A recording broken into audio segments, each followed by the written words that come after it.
Hi, everyone. Welcome to the Research at Citi podcast. I'm Rob Rowe, Global Head of Research at Citi, and I'm joined by two guests for today's podcast. Alex Saunders, who, among other things, is our Global Macro Quant head, but is also our Decentralized Finance analyst here at Citi. And I'm also joined by Pete Christiansen, who is our U.S. FinTech and Digital Assets equity analyst. Gentlemen, thanks for being on the podcast today. Great to be here, Rob. Thanks. Thanks, Rob. I'm honored to be here. Fantastic. And listen, maybe Pete, we can start with you because our discussion today is all about the world of digital financial technology and various asset classes within that world. It's obviously a world that's coming under extraordinary focus by markets and also by the government. So maybe we can start, Peter, maybe we can get a quick primer on some elements of that aren't as frequently discussed. One of them, I think, is tokenized deposits. What the heck are they? And why does that make a difference? Yeah, it's actually a question that's starting to come up, particularly as investors are looking at opportunities in stable coins and how that's developing, because there's a contrasting of those two technologies, which I think is important. Ultimately, we think they're complementary technologies, but there are differences. So happy to address those. If you want to think about it, the true definition of a tokenized deposit is it's a digital token that's on a permission blockchain or distributed ledger, however you want to call it. And it allows banks, primarily banks, to move money and settle money in a programmable real-time format while retaining the claim on the issuing bank. It's not unlike how ACH is kind of transferred from bank to bank. It's still a bank deposit back and forth. And tell us, what is ACH? Automated clearinghouse. Okay. It's a payment rail.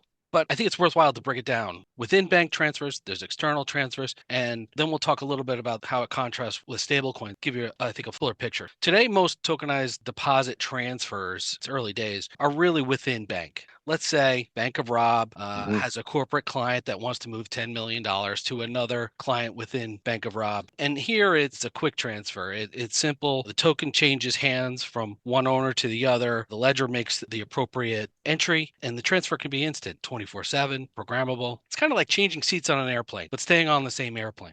It's also interesting, and we're seeing a lot of banks using it today to manage their own excess liquidity globally. So, for instance, it may be midnight here in New York. In Japan, it's the middle of the trading hours there. Maybe a bank needs to shift liquidity there to service market hours, what have you, and then they can move that back and forth. And it makes a lot of sense to do this because it's instant and so low cost. So it's a great way. Now, there's another way, and this is kind of one of the more developing areas, is bank-to-bank transfers. Bank of Rob needs to send $10 million to Bank of Alex. This is a bit more complicated because you have two balance sheets involved. And here we need a few things. First, we need a blockchain, some mechanism that connects the two banks in a permissioned, regulated way. You also likely need an interbank settlement mechanism. So the messaging will still go on the blockchain, but you'll still need some central pool of liquidity, maybe even a central bank wiring system like the Fed, like FedWire. You'll still need to do identity and compliance checks, and you'll have to have messaging standards that are the same between the two. And this is a bit harder to do because you're really separating the transaction in two layers, messaging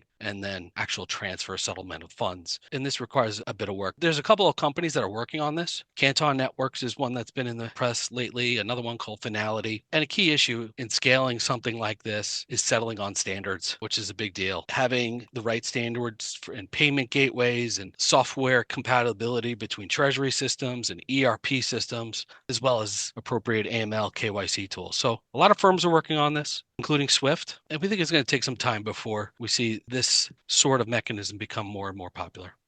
And before we go to the comparison to stablecoins and I guess the definition thereof, what's the advantage over the traditional financial system right now? Why is this so much better? Is it just that it's 24/7 and it can be done instantaneously, or are there other advantages to tokenizing things?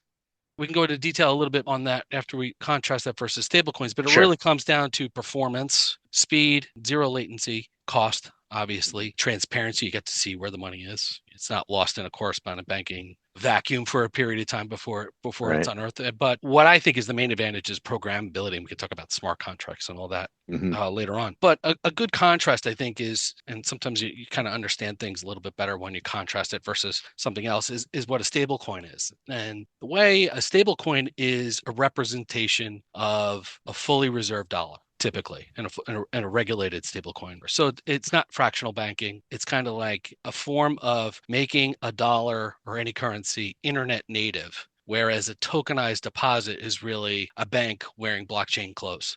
It is a little bit different, and the use cases are certainly different, but most stable coins you can transact in a permissionless and also a permissioned environment. There's a little bit more freedom on how you can use it. And if we want to go back to how we think about some of the benefits versus what the traditional rails are primarily used today, it's actually really exciting. Right now, I think you could settle something in digital dollars. Even let's take a permissionless transfer of stablecoin right now, going through Solana, which is a notable protocol. A transaction there can happen in 400 milliseconds. Finality. Not, hey, payment received, but the funds aren't available yet. It's total finality in 400 milliseconds. And a lot of these transactions can be done at near zero cost. Less than a second, less than a penny. And it's really hard to compete against that when you think about ACH, which can take hours, standard ACH. Same day ACH can take hours, but that's a few cents to $1 per transaction. Standard ACHs can be 1 to 3 days. Wires, same day, but there's cutoffs. Think like $30 to $40 for retail, lower for business, of course. There are some innovations on traditional payment rails like FedNow and this thing called RTP, which is real-time payments, and their transactions can happen seconds to a minute, but the costs are typically around the same day or even FedWires levels, so it's a little bit more costly. SWIFT, which relies on correspondent banking, it's a network of banks. There, it can take days to send money. And typically 75% of payments that go through SWIFT take more than 6 hours. It's pretty amazing. And the cost there, excluding any currency exchanges there, the cost there can be as upward as 3%, which is pretty large. There's some payout networks like Wise and Western Union that have digital apps and things like that. And you could see costs range to send money to maybe 1%, and that can happen within maybe 30 to 40 minutes typically. But the cost can also be higher depending on the corridor. Sending money to the UK is a lot cheaper than sending it to more of a frontier type of nation. And payroll is another use case. There could take up to 5 days to send money. Speed is the key, zero latency, less than a penny, and then programmability is, I think, a really neat feature that's going to unlock more use cases. And did you want to comment, Peter, before we move on to Alex for crypto on tokenized deposits versus stablecoins? Yeah, no, I think that we're still in early days, but when I think of tokenized deposits, it's really a situation where the user wants to maintain that relationship with the bank. Think like a corporate treasury or large enterprise payments or regulated capital market settlement or anything that's linked with credit. Again, tokenized deposit is more like a bank and digital asset close, blockchain close. Whereas a stable coin is kind of when you want to move money like you want to move software. Just as easy as sending an email in many cases. So think peer-to-peer transfers, merchant checkout, cross-border commerce, native savings or dollarization, which Alex is going to get into in a bit, on-chain collateral, agentic AI, and agentic commerce, which I think is super cool to talk about, and we could delve into that later. So tokenized deposits have this institutional trust benefit. Stable coins likely have a little bit more of a distribution benefit. Maybe the best way to think about it is in transport terms. Think of tokenized deposits like a freight train, steady, rail, heavy-duty freight. Stable coins are more like a highway, a little bit more open, more options, that sort of thing. Again, we think both technologies are going to coexist, and they certainly complement themselves in many ways. Thanks, Peter. I want to come back on a few things, but let's get Alex involved here. Alex, crypto market uses right now. So I've always had an existential feeling about crypto in general. Like, what is the existential reason for their existence to some degree, and how are these markets developing? Yeah, Rob, thanks for that. Just to set the scene, I know that you know this because we've been covering crypto for a while, and you've been involved in as we roll out that coverage. That's right. And a lot of the questions that we got, especially in the early time, was around that exactly. What is the use case for crypto, right? And there's this sort of store of value argument that's a little bit ephemeral. But when we think about the use cases, the one that's a use case for right now has been stable coins or tokenized deposits. Just as an example, Citi here, we use tokenized deposits, right? Our transaction services group has tokenized deposits on their platform, and you can transfer money between branches very quickly with this finality that Pete uses. And it's not just Citi, some of our competitors do that as well. So there is a use case for the here and the now, I think, with stable coins and tokenized deposits, number one. Number two, the debate tokenized deposits versus stable coins is really, really key for crypto markets, and in particular for Ethereum and the other, I would say, non-Bitcoin network. The reason being, stable coins live on chain, And Pete has just described the myriad of use cases now, but potential use cases in the future of this sort of medium of exchange, like rather than the classic digital gold store of value that's important for Bitcoin. So when we're thinking about the value accrual for crypto tokens and the networks, given the early stage that we're still at in terms of that adoption life cycle, that activity, the new users, the network effects, all of those is like really the most important driver of long-term value. And as I said, stablecoins sort of ex-Asia mostly live on the Ethereum network. As Pete had said, tokenized deposits live potentially on permissioned, non-public blockchains within a specific institution. So how this adoption grows, how these two use cases evolve together is really, really important. A stablecoin market cap has been growing. Stablecoins, not just stablecoins, but we can have tokenization of other assets. I think that's an important use case to flag. Things like collateral management, right? Things like packaging up bunches of real world assets is also important. And all of that growth will increase the utility and therefore the value of Ethereum, Solana, and you name the network that grows on. So it's very important that we track it, right, and that we monitor those use cases. So critical importance for crypto markets ex Bitcoin, I would say. Let me ask both of you this in terms of use cases and sort of this existential argument on the actual cryptocurrencies, because so far what we've seen is that some of the cryptocurrencies, you mentioned Solana and others, it's actually a platform that's more important than the actual currency, right? So when we think about digital dollars, and it's always amazed me that all through this kind of, call it, independence of these cryptocurrencies like Bitcoin, that they're quoted in dollars. And at the end of the day, Ether's quoted as a dollar. It's really Ether dollar. It's really Bitcoin dollar, right? So you have digital dollars and you have Bitcoin. Do digital dollars end up dominating? It's basically dollar backed, right? Stablecoins are dollar backed. And at the end of the day, does that start to outpace the need for Bitcoin? Does Bitcoin take on sort of a different role as a result of having digital dollars? I'll open up that to both of you. I'll kick it off and maybe I'll pass it to Alex to talk about the comparison versus Bitcoin. I'll tell you this, stable coins, tokenized, it's good for the US dollar. Certainly in a stablecoin environment where they're reserved by government securities, usually at the short end of the curve, which is also positive for the US dollar. Certainly its dominance as the reserve currency is, it's positive. You also have to remember 70 or I think 75% of world trade is still done in US dollars. But stablecoins are extending beyond that. We've seen euro tokens come out. There's yen tokens that are being worked on. So I think we can see multiple currencies develop their own digital dollars per se. But I think it's interesting. Visa just today announced that they're adding more blockchains to its stablecoin pilot program. Now they're starting to issue stablecoin cards preloaded with stablecoins, and merchants, it's pretty select right now. It's mostly online, but maybe there's an opportunity where merchants start converting from debit and all these other things because there's programmability. I mean, there's a lot of business use cases, tracking loyalty, tracking usage, triggering payment on a milestone that's hit. There's just so many more use cases, and that's even before we get into agentic commerce, which I think could really change the game. But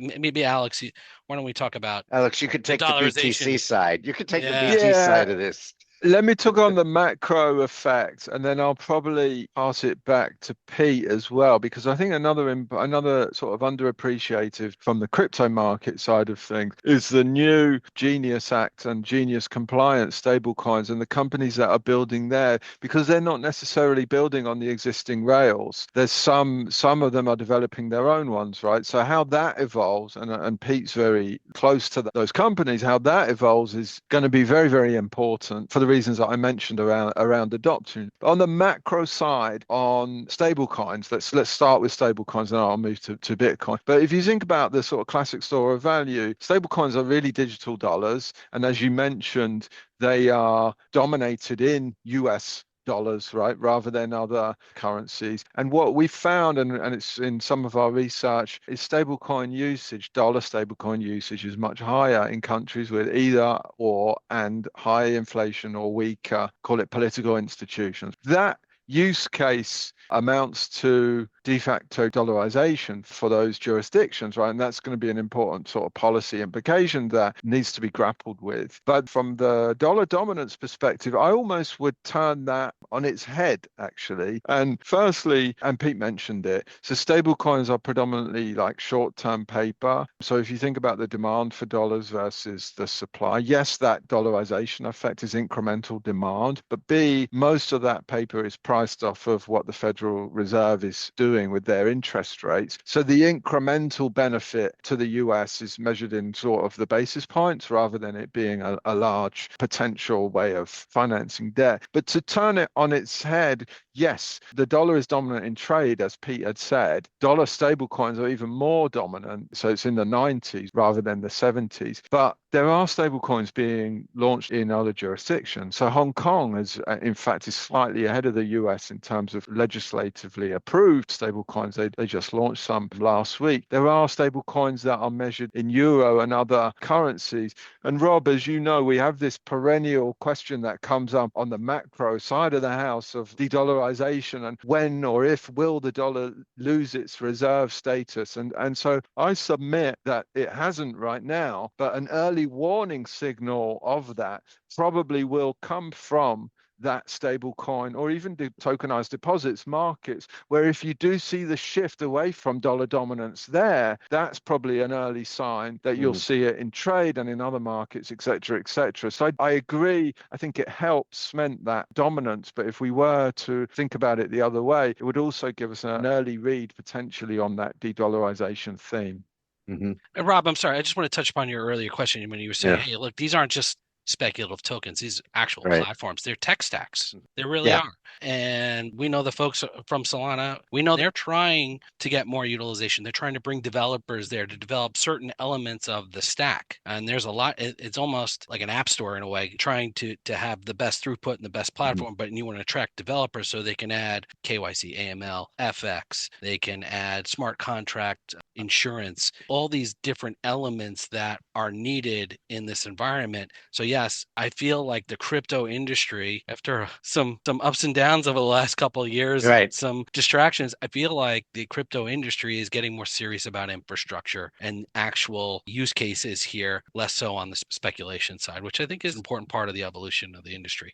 Got it. I do want to hop to agentic commerce in a sec, but let me just go back to Bitcoin a little bit. What does that existentially mean for Bitcoin? I mean, is Bitcoin the choice now when you want to get out of the dollar financial system? You know, before it was supposed to enable transactions, you know, as it grew, transactions on the internet, et cetera, right? It's a digital currency. But now will it get shadowed by this? Because you can say, hey, the stablecoin, I'll even earn interest, right? Which actually would be an advantage over owning dollars outright, right? Is to just earn interest with a stablecoin, own dollars, and that'll be about as liquid as it can be. And I don't have to worry about Bitcoin as a safe haven asset, or do I? Or is this just purely become a hedge against the financial crisis? It's a great question, Rob, and we get it from clients as well, right? But I think the point that we make there is dollar stable coins or tokenized deposits are still dollars ultimately, and euro ones are euros, et cetera, et cetera. Bitcoin and gold, if you look at the interest in Bitcoin and gold, and actually prices as well,